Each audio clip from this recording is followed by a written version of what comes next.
So in this short video, I'll just be talking about the officially released banner for the version 3.2 phase 1 weapon banner, which is going to debut Nahida's Catalyst signature weapon, the 1000 Floating Dreams, and it will also rerun yoimiya's Thundering Pulse bow as well. So let's just get into it.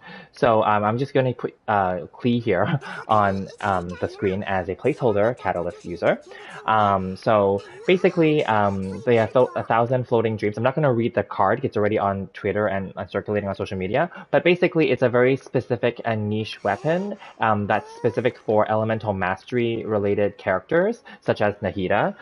Some people are saying that it could work on other Catalyst users, such as, let me just bring up the Catalyst characters. It could probably work on, Sucrose, etc. as well, and maybe a Yaimiko EM build, right? Like a variety of those kind of characters could work. Some people are saying it might work on Heizo as well, right?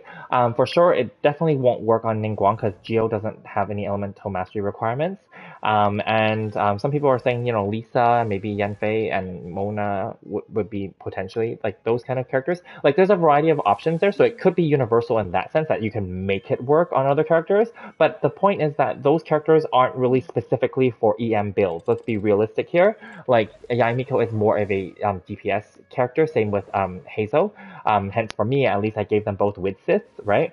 Ningguang is also a DPS, supporting DPS. And then Mona is support, but then like she's not necessarily an elemental mastery like user. You could make her that way, of course. And then similarly, these other characters like Yanfei is like a Klee, and Klee is also like a sub DPS or DPS. And then Lisa could be, but not many people are using Lisa. And similarly with Barbara, right? And then Sucrose already has sacrificial fragments, etc. So I don't think that 1000 floating dreams has to be something that you would give to these characters, especially keeping in mind these are 4-star characters. Unless you really love them, I don't think you should pull specifically just to get your 4-star character a 5-star weapon, right? Having said that though, keeping in mind Yaimiko will be coming as a rerun character for 3.2 phase 2, and obviously her signature weapon, Kagura's Verity, will come back for a rerun at that time as well. So again, you wouldn't necessarily want to go for a non-signature weapon for her if you're going to go for that, if you really love her and you really want to get her weapon. Yeah, so I would just say if you really, really love Nahida and you really want to kit her out, of course, if you're a dolphin or a whale or spender, then of course go for it, right? I myself will be skipping the 1000 floating dreams. Now, that's not to say that I'm not going to throw a few wishes on it throughout the patch while the banner is up. Of course I will. I might even throw a few wishes on it while I'm pulling for Nahida or during that wishing session. But it doesn't mean that I'm going to go hard and heavy or spend money to get her that. So yeah, we'll keep it short and keep it there. Next, let's move on to Yoimiya. I already have her signature weapon when it debuted, the Thundering Pulse. It's an amazing weapon for her. It also works on Child, believe it or not, because Child's way of his stance of his attack does count as normal attack. So it does work there. And then any other characters that are bow characters where you will use their normal attack a lot will be good for the Thundering Pulse, that you will also want them to be dealing lots of damage because it is a crit damage, DPS, sub-DPS focused weapon, right? And the character will have to be on field to do it too, right? So keep that in mind. So that doesn't leave very many options. Some people have made it work for Ganyu, etc., but it's not really for charged attacks, right? It's definitely a good stat stick for sure, though, for the crit damage alone, right?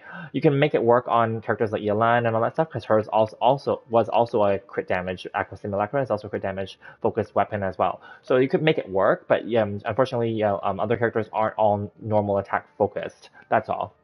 So unfortunately, Thundering Pulse is a niche weapon. I got it because I like the look of it, actually. It's controversial. I know some people say it doesn't match her look, but I like it. And I also like Yoimiya, so that's why I did get them back then. And that was also during my dolphin whaling phase back then. No longer is the case for me, so I don't recommend going for Thundering Pulse. I don't recommend the 1000 floating dreams either. So now let's just quickly go over the remaining weapons since we're on the bow section already. Rust is already a really awesome weapon, especially at high refines. This is a weapon that I had on my child for the longest time until I decided to go for it and give him the Polar Star. And then I, had Rust also temporarily on Yoimiya too, and then I just had to go for her, Thundering Pulse. But the Rust is a great weapon for both of them. So this is on the weapon banner, so this is a great catch if you can get it, as well. But then for 4-star weapons, there's no guarantees on the weapon banner, so keep that in mind. Next, let's move over to Catalyst. So it appears that it's going to be the Widsith, which is a great option.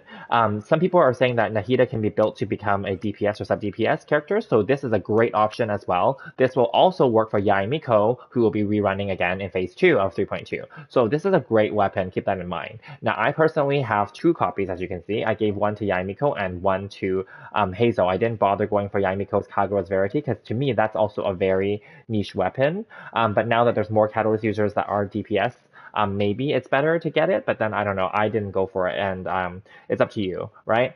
All right, so let's move on to the next group. It's going to be polearms, and in the polearm group, it's going to be the favonius that's going to be coming back. Now, this is a weapon that just comes often, like quite often on many weapon banners, quite seriously, and even from the standard banner as well. You can get some of these, and sometimes on the weapon on the featured character banner, sometimes you can get some of these like favonius weapons as well, right? So these are always there in the pool, basically. So it's not like it's a must get for this specific banner.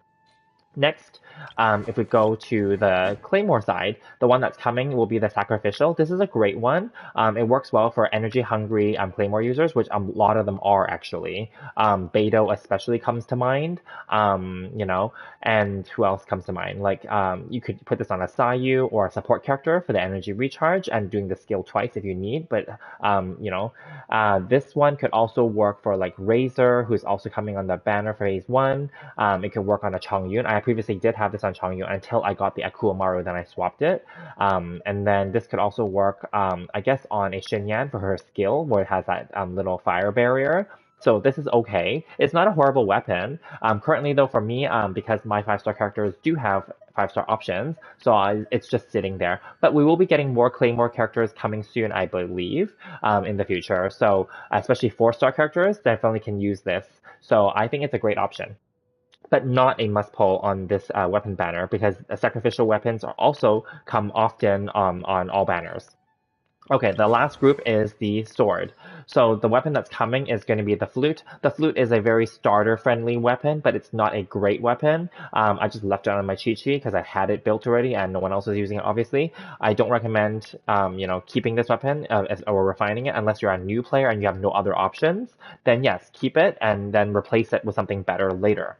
So those are my discussion, or those are my thoughts on the upcoming 3.2 Phase 1 weapon banner. I believe technically everything is a skip, unless you really want to kit out your Nahida or your Yoimiya or alternative characters for those weapons. But yeah, let me know if you guys are going for those weapons and which character you're going to give it to. Or maybe you're going to go for some of these 4-star weapons. Let me know in the comments below, and we'll see you guys in the next one. Thanks so much, and we'll see you there.